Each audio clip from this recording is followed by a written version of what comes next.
Imagine watching everything you've built completely fracture in a matter of seconds. When the final whistle blew on the 2025 season, the Arizona Cardinals didn't just walk into an offseason, they walked into a Category 5 storm. Welcome to NFL Nexus. I'm your host, and today we're diving deep into the absolute anatomy of an NFL rebuild. Before we pull back the curtain on this incredibly high-stakes front office chess match, do me a quick favor. Make sure you subscribe to the channel, hit that like button on this explainer, and drop a comment down below with your thoughts. And hey, to support what we do even further, consider becoming a channel member. All right, let's set the stage, because what's happening in the desert right now is truly unprecedented. 3-14. Look at that number for a second. Let it really sink in. Because in the National Football League, 3-14 is not just a bad year on a stat sheet, that is a total organizational disaster. That is a complete collapse of culture. I want to anchor us in the dire reality of the Cardinals' 2025 campaign, because this right here, this is the dramatic baseline for why this current front office is operating under an immense, almost suffocating amount of pressure. We're looking at a franchise standing at the absolute edge of a cliff. Every single financial maneuver they make, every roster cut, every incredibly tense contract negotiation happening behind closed doors right now, it's all going to dictate the future of this entire organization for the next decade. This wasn't just a bump in the road. It was a systemic failure that literally cost head coach Jonathan Gannon his job the very day after the season ended. And when a team hits 3-14, trust is completely broken. The fans are demanding blood. And the front office, they're left holding the pieces, tasked with assembling a puzzle while the clock is ticking down to zero. You don't just tweak a roster after a 3-win season. You have to bulldoze it and rebuild the foundation from the dirt up. And that brings us to the very first critical phase of this 2026 master plan, the blueprint. Look, rebuilding a broken NFL franchise always, and I mean without exception, starts in the trenches. It doesn't matter how fast your receivers are, you cannot win in this league if you cannot protect your quarterback and run the football, period. So the first critical offseason maneuver the Cardinals made was the strategic and frankly highly expensive acquisition of second-round draft pick Chase Bizantis. The Cardinals didn't just draft a player here. No. They planted a massive flag in the ground. They made a definitive, loud statement to the rest of the league that fixing the offensive line is their immediate, non-negotiable priority. But here's the thing about the modern NFL. Making a statement, it costs money, a lot of money. And exactly how the Cardinals chose to structure this specific rookie deal tells us absolutely everything we need to know about where the league's financial landscape is heading. Now, I want you to really notice the sheer weight of these numbers. Let's magnify the specific financials of this massive contract and just slow down for a second to emphasize the exact dollar amounts we are talking about here. We are looking at a total contract value of over $13.2 million for a rookie. But really look at that second line, the signing bonus, over $6.1 million. You know as well as I do that in the NFL, cash is king. Handing a rookie guard a $6 million check the literal moment he puts pen to paper is a staggering commitment. For a second-round pick, it's almost unheard of historically. The Cardinals are locking themselves in here. There is absolutely no easy out. They are betting $13 million that Chase Bizantis is going to be the undeniable cornerstone of their offensive revival. To truly understand the gravity of that specific contract, we have to zoom out and look at the scale of the entire NFL landscape right now. We are witnessing a dramatic, real-time shift in NFL contract negotiations. Historically, first-round picks got the fully guaranteed deals. That was the prize. Day 2 picks, man, they had to earn their keep. They received non-guaranteed deals that gave teams tons of flexibility if the player didn't pan out. Well, not anymore. Actually, scratch that. It's completely changed. Last year, the Houston Texans completely disrupted the market. They made Jaden Higgins the very first second-round player ever to have his deal fully guaranteed. And let me tell you, the tide turned instantly. The idea spread like wildfire. 7 more second-rounders demanded and received the exact same treatment last year. Now, jumping to 2026, Chase Bizantis is capitalizing on this exact same trend.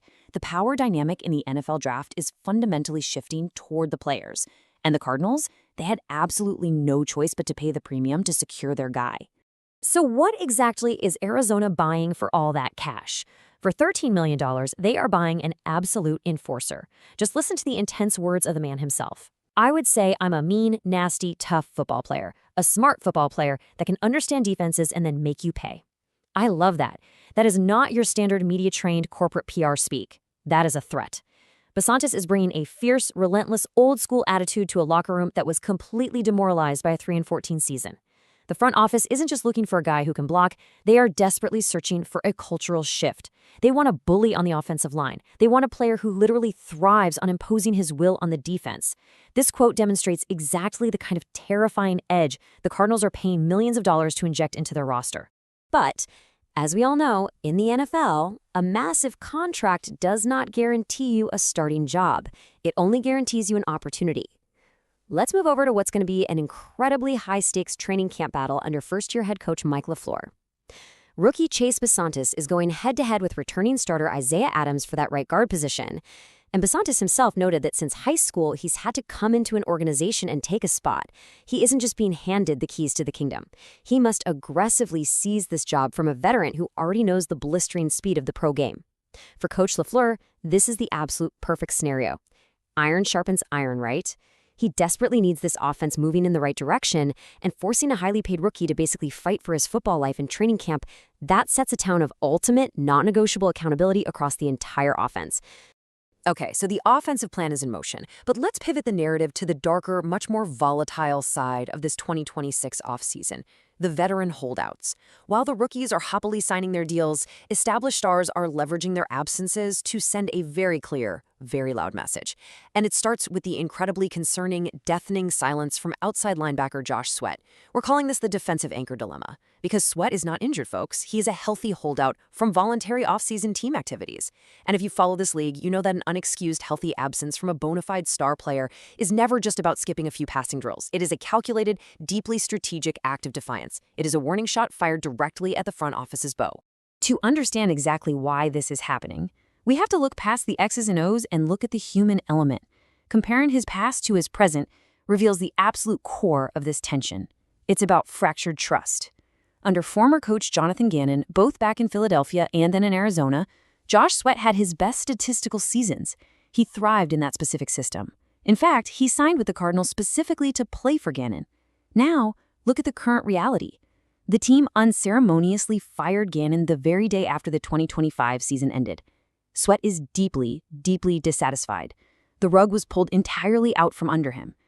And while it's true he skipped voluntary activities last year as well, the context is entirely different right now. The head coach he literally went to war for is gone, and those trade rumors that brewed months ago, yeah, they are suddenly surfacing all over again. Just how vital is Josh Sweat to this defense, you ask? Well, this single number tells the entire story. 12. That is the number of sacks Josh Sweat recorded last season, leading the entire team. This absolutely showcases his undisputed dominance on the field. In a league where getting to the opposing quarterback is the single most important metric for a defense, Sweat is an absolute apex predator. He is the unquestioned alpha of this defensive front. You don't just easily replace double-digit sack production. It's incredibly rare. The front office knows this. Returning defensive coordinator Nick Rallis knows this. Sweat is holding the ultimate trump card right now because he knows his elite production makes him practically untouchable. Now, take a deep breath and look at this stark, immediate contrast.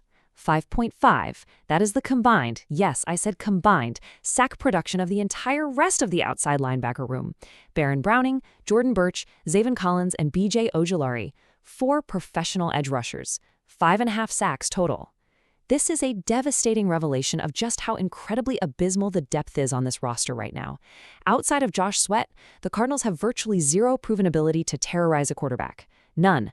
If you take Sweat out of the equation, the Arizona pass rush goes from being highly dependent on one guy to being completely non-existent.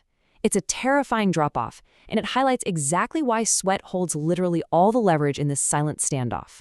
Let's zoom out to the macro level to really prove this ultimate point. The Arizona Cardinals tied for the 3rd least team sacks in the entire NFL last season. And remember, that was with Josh Sweat's 12 sacks keeping them afloat. Trading him now, it would completely and utterly dismantle returning defensive coordinator Nick Rallis' unit. It would be a catastrophic, impossible mistake for the front office. Think about it. The optimal acquisition window in free agency and the draft to replace a premium pass rusher, it has already slammed completely shut. They didn't even touch the outside linebacker room in the offseason. Offloading Sweat makes absolutely zero sense in any facet of team building. The Cardinals must find a way to repair this burnt bridge before mandatory minicamp, because without him, we are looking at a defense that could be historically bad. As if a defensive holdout from your best pass rusher wasn't enough to give a GM ulcers, we now transition to the second massive headache, pounding at the temples of the Cardinals front office: the quarterback cost. We're talking about a tense, incredibly high-stakes contract dispute with 33-year-old quarterback Jacoby Brissett. The single most important position in all of professional sports is currently cloaked in total uncertainty in Arizona. Brissett is absent. The two sides are reportedly significantly far apart on a new deal.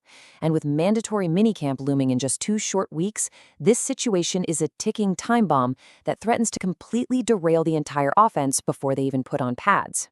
Let's lay out the quarterback's perspective here, because it's absolutely crucial to understand where his leverage is coming from. Brissett is holding out from voluntary OTAs. Why? Well, because last season, despite the team's completely disastrous record, Brissett personally set career marks in passing yards and touchdowns. He played arguably the best football of his entire life. Yet, heading into this 2026 season, he only has $1.5 million in guaranteed money. Let's be real, in the NFL, $1.5 million? That is backup money. That's practice squad elevation money. It is a downright insult to a player who was reportedly told back in March that he would absolutely be the starter. After having a career year statistically, Brissett feels entirely justified in demanding real financial security ahead of a brutal new season. He is drawing a massive line in the sand. But man, this presents a franchise-altering dilemma from the team's perspective. It really is the ultimate crossroads. On one hand, do you pay Jacoby Brissett, a quarterback who, despite his shiny stats, only won a single game last season, going a dismal 1-11 as a starter? Or do you make the ruthless business move, cut Jacoby Brissett, and instantly save $5.94 million in precious salary cap space? To put that into perspective, that nearly $6 million could be used to extend young foundational talent, it could be rolled over to next year, or it could be used to plug emergency holes right now. Paying a 33-year-old coming off a 1-win season a massive raise, that is incredibly difficult to justify to a fan base. But cutting him, that throws your entire offense into immediate chaotic uncertainty. It is a defining legacy-making choice for this general manager. And hanging over this entire quarterback decision like a dark cloud is a direct, crystal-clear mandate from the absolute top of the food chain. Cardinals owner Michael Bidwell explicitly stated to the press, the team will not be tanking this season. That is not a suggestion. That is an urgent, non-negotiable directive from the guy who signs the checks. But it creates a massive, glaring conflict of interest. How in the world do you reconcile Brissett's dismal 1-11 starting record with the owner's explicit mandate to win games right now? Is Brissett truly the leader they need to execute a sudden turnaround, or is bringing back the exact same quarterback who just engineered a historically bad season sheer organizational malpractice? The front office is painfully caught between an owner who demands immediate results and a quarterback demanding immediate cash. So, what happens if the Cardinals actually pull the trigger and release Brissett? We have to explore the immediate domino effect here, the contingency plans. If Brissett is cut today, they could turn the keys over to their unsigned third-round rookie, Carson Beck, essentially throwing him straight into the fire before he's ready. Or they could scour the barren veteran market and pursue a wild card like former Pro Bowler Gardner Minshew. But here's the reality. Both of those options carry immense season-wrecking risk. A rookie could completely shatter under the pressure of playing behind a rebuilding offensive line. And a new veteran, he would have to somehow learn Coach LaFleur's incredibly complex system in a matter of weeks. Cutting Brissett isn't just a financial decision to save some money. It's a move that would fundamentally alter the identity, the floor, and the ceiling of this entire 2026 season. When you finally step back and look at the entire board, you really start to see the sheer magnitude of what this organization is facing right now. Navigating the massive rookie contract of Chase Bisontis, surviving the incredibly tense defensive holdout of Josh Sweat, and somehow solving the multi-million-dollar quarterback dilemma with Jacoby Brissett. These are not just isolated incidents happening in a vacuum. We have to synthesize these 3 disparate storylines. They are the deeply interconnected, incredibly critical pieces to this entire rebuild. It's like a giant, high-stakes puzzle. If the front office fails in just one of these areas, the entire structure collapses. The 2026 master plan requires dominating the details. It requires cold, calculated, and absolutely flawless execution. So here is the sequential, high-stakes roadmap that this front office must flawlessly execute over the next few weeks if they want to avoid a total collapse. Step 1. Secure the offensive trenches. They've started this by aggressively locking in Bisontis, but now they must forge that unit in the fires of training camp. Step 2. Resolve the edge rusher crisis before the mandatory June 8 minicamp. June 8th is the deadline. They absolutely cannot afford for the Josh Sweat situation to bleed into the summer and become a toxic distraction. And step 3. Make a definitive, ruthless choice at quarterback. Pay Brissett what he wants or cut him loose, but whatever you do, do not let the uncertainty linger. Every single day of indecision is a day lost in preparation for a season they're literally mandated to win. The clock is ticking relentlessly towards September, and there is no pause button.